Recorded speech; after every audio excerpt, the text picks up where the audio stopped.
আসসালামু আলাইকুম, সবাই কেমন আছেন? আবারও নিয়ে আসলাম আরেকটা ভিডিও। আজকে কথা বলবো সেফটি বাল্ব নিয়ে। কেউ সেফটি বাল্ব বলে, কেউ নন রিটার্ন বাল্ব বলে, কেউ প্রেসার বাল্ব বলে। যে যাই বলুক, এটার কাজ কিন্তু একটাই। এখন সমস্যা তো সেটা নয়, এখন সমস্যা হলো কেউ গরম পানিতে লাগা, কেউ ঠান্ডা পানিতে লাগা। আসলে এই জিনিসটা কেন লাগানো হয় অনেকেই জানেন না।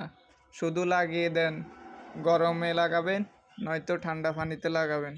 এখন এটার কাজটা কি? এটার কাজটা হলো পানিকে যেতে দেবে গিজারের ভিতরে, গিজার থেকে বাইর হতে দেবে না। এইটা হলো একটা কাজ। গিজার থেকে যেন গরম পানি আসতে না পারে সেজন্য এটা লাগানো হয়। গিজার থেকে যদি গরম পানি বের হয়ে যায় তাহলে কোথায় কোথায় যাবে পানিটা? যেমন গরম পানি হ্যান্ড পুশে চলে যেতে পারে, তারপরে ট্যাপে চলে যেতে পারে। এখন বলতে পারেন গরম পানি উল্টা যাবে কেন?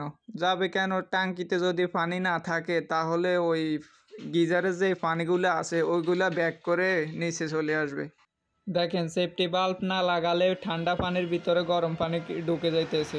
ঢুকবে কখন? যখন ট্যাঙ্কিতে পানি থাকবে না, তখনই পানিটা ঢুকবে গরম পানি। আশা করি এখন বুঝতে পারলেন আসলে গরম পানিতে লাগাবেন না ঠান্ডা পানিতে লাগাবেন। আসলে আমরা অনেকেই ভুলভাল লাগাইতেছি কিন্তু না জানার কারণে। এখন কথা বলবো এই ফুটাটা দিয়ে কি আসবে আসলে। এইটা দিয়ে দুইটা জিনিস আসবে, একটা হলো গরম পানি আর একটা হলো গরম হাওয়া।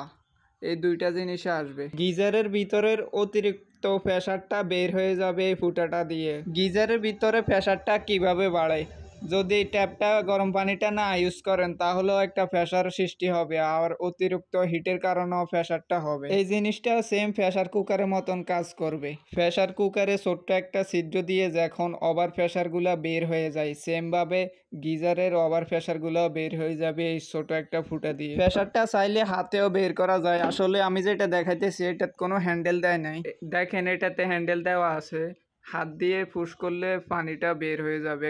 যখন গিজারের ভিতরে ওভার প্রেসার হয়ে যাবে তখন এখান দিয়ে অটোমেটিক পানি পড়বে। তাহলে এটা লাগানোর সঠিক নিয়ম হলো ঠান্ডা পানিতে বা ইনলাইনে লাগাবেন। আর অবশ্যই লোগোটা দেখে লাগাবেন, কোন দিক দিয়ে আসবে কোন দিক দিয়ে বের হয়ে যাবে। ঠান্ডা পানিতে এই জিনিসটা যদি উল্টা লাগিয়ে দেন তাহলেও পানি ঢুকবে না গিজারের ভিতরে। আরেকটা বিষয় খেয়াল রাখবেন, গিজারটা চালু দেওয়ার আগে গিজারটা ফুল হয়েছে নি সেটা দেখবেন।